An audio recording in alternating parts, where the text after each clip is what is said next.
ኢሳ አለይሂ ሰላም ኢየሱስ እኮ አላህ ሱብሓነሁ ወተዓላ ነገ የውመል ቂያማ እኮ ይጠይቀዋል። ተውታውን ያልኩት ኢሳ አለይሂ ሰላም አላህ ሰላሙን ያወርድበትና ኢሳ አላህ እኮ ይጠይቀዋል።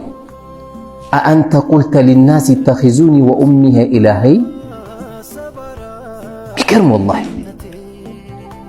አንተና እናት ከአላህ ውጪ ተገዙኝ ብላችሁ በዚች በቅርቢቷ ዱንያ ላይ ባለፈው ተገዙኝ ብለህ ተናግረሃል እንዴ ይለዋል። ለማን? ለኢሳ አለይሂ ሰላም። ኢሳ ምን ይላል? ኧረ አላልኩም አይልም። አዳብ ያለው ስነ ስርዓት ያለው ንግግር ነው የሚናገረው።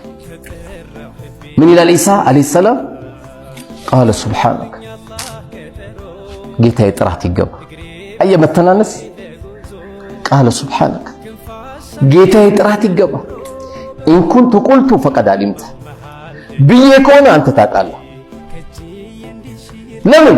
ተዕለሙ ማ ፊ ነፍሲ ወላ አዕለሙ ማ ፊ ነፍሲክ፣ አንተ ውስጥ ያለው ጌታ አላቅም፣ እኔ ውስጥ ያለውን ግን የምታውቅ ጌታ ነው።